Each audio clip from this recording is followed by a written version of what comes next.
Good evening, beautiful people. Glad to be with all of you on another Fall Friday night, and welcome to WNBF Extra Point. I'm your host, Gabe McDonald, and for the rest of our half hour, we've got you covered with all of the best high school action from across the Grand Strand and the PD. It's already week 7, which means we're in the thick of region play as the postseason picture starts to take shape. A game with huge implications in Class 4A right in the heart of the city as the Seahawks played host to Hartsville.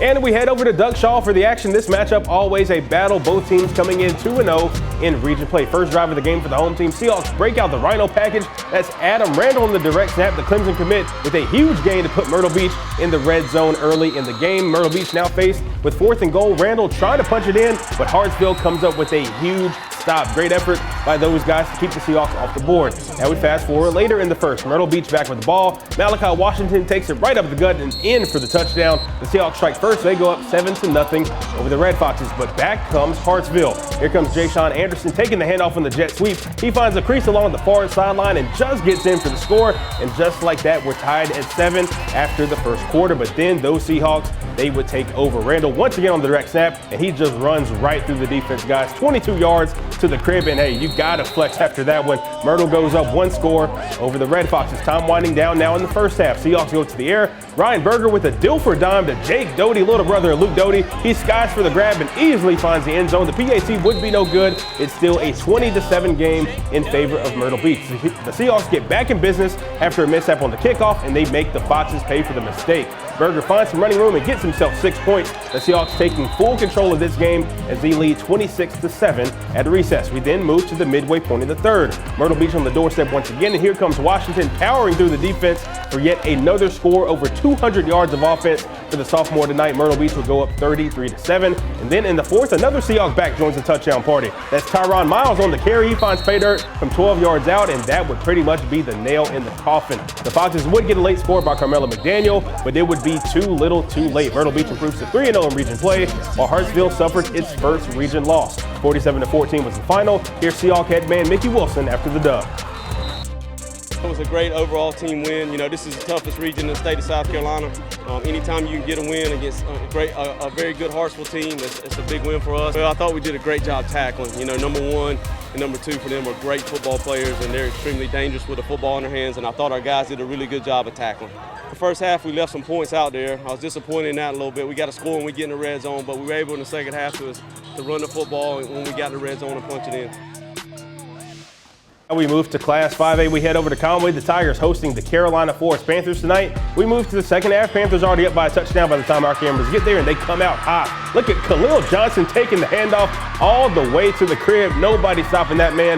That is a touchdown for those Panthers, and guys, it would keep getting better from there for the visitors. Here comes Luke Janik taking the handoff, and he is rumbling, bumbling, stumbling in for the score, and that would put those Panthers up 27-7 over the Tigers. And then Conway looking to get back on the scoreboard right here, but here comes Jake Schusler coming up with a pick, and that would seal the deal in this one, folks. Carolina Forest with a big win. They avenged that earlier season loss to Conway. They get it done by a final of 27-7.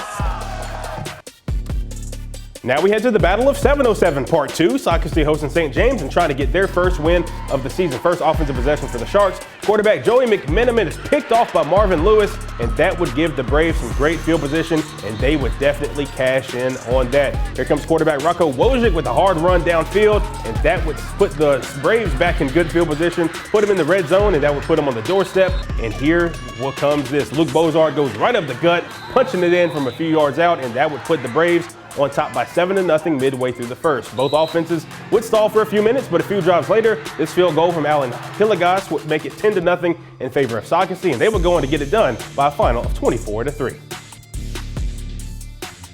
We head back to Class 4A. The Wilson Tigers playing host to their crosstown rivals, the South Florence Bruins, for homecoming tonight. We fast forward midway through the first. South Florence quarterback Quincy Rhodes filling in for Lenore Sellers. Appears to be stopped at the goal line, but hey, his O-line would be there for that young man, and he would get into the end zone for the first score of the game. Bruins go up 8-0 after a successful 2-point conversion.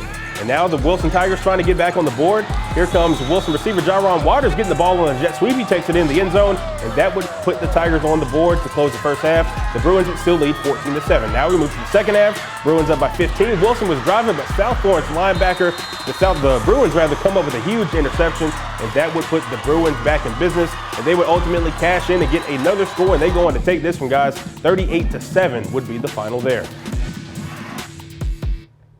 And off to the North Strand we go. North Myrtle Beach back at home to host Darlington this week. That Chiefs defense coming out strong. Tyler Johnson there with a great effort to pick up the TFL, and just like that, North Myrtle would take over and go back to work. Next drive for the Chiefs, they would cash in. Here comes Cam Freeman, handing it off to his main man, Tavarius Hooks. He finds a crease and just follows his blockers and easily gets into the end zone, and that would put the Chiefs on top 13-0. And guys, this man was on a roll all night. Hey, why not give it to him again? Here comes Hooks once again taking the handoff, finding another crease up the right sideline. Hey, almost gets her camera girl, but hey, she would be safe on this one. But check out the celebration, guys. Looking like CJ Brewer and Jeffrey Gunner from last night. The fusion. I see you, fellas. Hey, good game for Tavarius Hooks. And here comes Cameron Freeman once again with another pass out there to his receiver. That would be Trace Hall getting in for the touchdown. North Myrtle in full control of 26-0. And then a little while later, here comes Freeman once again with another pass out to his main man, Chris Webb, and that would put this one out of reach. The Chiefs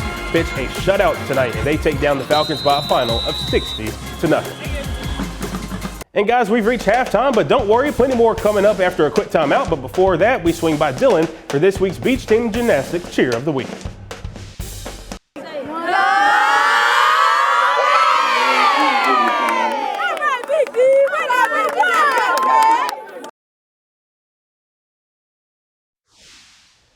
And just like that, we are back. Welcome back to Extra Point. We dropped down to the Class 3A ranks. The Dillon Wildcats back in action this week. The second-ranked Dillon Wildcats. Kelvin Roller and his ball club one step closer to yet another region championship. And we head to Dillon Memorial for the Class Region 7 3A action, where the Wildcats are taking on the Waccamaw Warriors. It didn't take long for Dillon to show off that firepower as Charles Brayboy receives the opening kickoff, cuts it to the outside, and outruns the entire kickoff team. That would put the Dillon Wildcats up 6-0. Hey, you can't ask for a better start than that, folks. That Wildcat defense would make it tough for Waccamaw to get going. Here comes Jared Yonker connecting with JJ Step for the third down pass, but it's not enough for the first down. Wildcats back on offense. Here comes Jack Grider easily strolling into the end zone, and that would put them up 14-0. And then Dillon making life difficult for the Warriors. Davin Brogdon comes up with a big hit on third down, and then the Wildcats get a little creative on offense. Grider fakes it to the left, turns back right, and then finds Donez Alford open on the screen pass, and he takes it all the way to the crib. Wildcats in full control of 21-0. Waccamaw tries to get something going. It's great, takes the kickoff past midfield, but guys, this one would be all Dillon. They show once again that they are the premier team in that region. They get it done tonight by a final of 55-6. Heading over to Aner High School, a nice crowd out there tonight as they played host to Region Foe Georgetown. The Blue Jackets already up 8-0, and they start taking control of this one. The big fella, Ahmad Gerald, runs it in for another Aner touchdown, and just like that, it is 16-0 in favor of the home team. We now move to the second quarter. Georgetown, they just cannot stop Aner tonight. That offense looking like a hot knife through butter. Adam Graham taking it off downfield, and he gets the Blue Jackets in good field position, and they gotta feed the big fella once again. Gerald, he gets right in there for another score, and nobody would be touching him tonight, guys. And then we move seconds to go into the first half, and that big blue offense is showing out tonight. Cade Lewis running it in for another touchdown, guys. This one would be all Ainers. They roll Georgetown tonight by a final of 51-14. Now let's update you on a few scores. The Camden Bulldogs made the trek to Bennettsville to take on Marlboro County, and those Bulldogs, they showed why they are the fourth best team in Class 3A. They get it done by a final 40-20. Another game we were supposed to have tonight, Lake City taking on Region 4 Manning. That one would get postponed due to rain. They will play tomorrow morning at 11 a.m. And now we move to the Class 2A ranks. Andrews getting a solid win to improve to 2-2. Of course, it's a region win for those guys. They would roll past Ladder tonight. 38-6 would be the final there. And another game getting postponed, a huge one, the Tobacco Bowl, Marion and Mullins. 4-0 Marion taking on 1-3 Mullins. That one is postponed to Monday. They will take the field in Marion at 6 o'clock on Monday night. And now we move to the Skeezer ranks. the Trinity Collegiate Titans on the road at Porter Gaud, a huge one down there. Here comes Marshall Pritchett with the pass to Lawson Pritchett, and they would get a first down, and then just a few plays later, it's Marshall keeping it in for the touchdown. That would make it Porter Gaud. They would make it a 2-point game. Trinity would still lead 23-21, and then here comes the Rajion Bennett, the future Buffalo Bull, just making easy work of that defense. He takes it all the way to the crib. The extra point would be no good there in the third quarter. Trinity would still lead 29-21, and that is how the game would end rather. They get it done by a final of 29-21 to improve to 6-1. Now let's check on our One Skeeza scoreboard. The Dillon Christian Warriors back in action at home, taking on Williamsburg Academy. Those guys have been on the roll this season, and they would show why they are one of the better Skeeza teams this year. They get it done by a final of 31-6 over the Warriors. And guys, we've come to nearly the end of our show, but you know we can't leave y'all hanging. It's time to reveal our extra point play of the week for week 7. And we head back to Doug Shaw. Guys, just check out this dime right here. There's a reason why this young man is going to App State, and there's a reason why this man's last name is Doty. Jake Doty, little brother of Luke Doty, who's now starting for the Gamecocks. An incredible grab right there for the touchdown, and they would just be in full control of this one, guys. They get it done tonight by a final of 47-14. Of course, coming up next week, they play host to Wilson, and then a huge one coming up on the 22nd. That is when Myrtle Beach takes on South Florence. Most of those teams 3-0 in region play. That one could very well decide the region championship. Of course, some big ones coming up next week. We have Sumter taking on Carolina Forest, Hartsville taking on South Florence, which that'll be a big one in Region 6-4A, and Aner taking on Loris as well. A lot of games next week, guys. We're coming to week 8. Can you believe it? Only 3 weeks left in the regular season, guys. It is just flying by, but I am looking forward to the rest of the season and obviously getting to the playoffs. Going to be a huge playoff, obviously with all the brackets coming back to normal. 32 teams making it, a lot more teams getting playoff bids. Of course, the Green Sea Floyds locked theirs up last night. A lot of teams are trying to lock theirs up. Dillon, they can get a region title next week if they get it done over Georgetown. So a lot of stuff starting to take shape over the next few weeks as we get closer to the postseason. Of course, you can find all the scores from tonight on our website and our mobile app. We'll see you again next Friday. Until then, have a good weekend.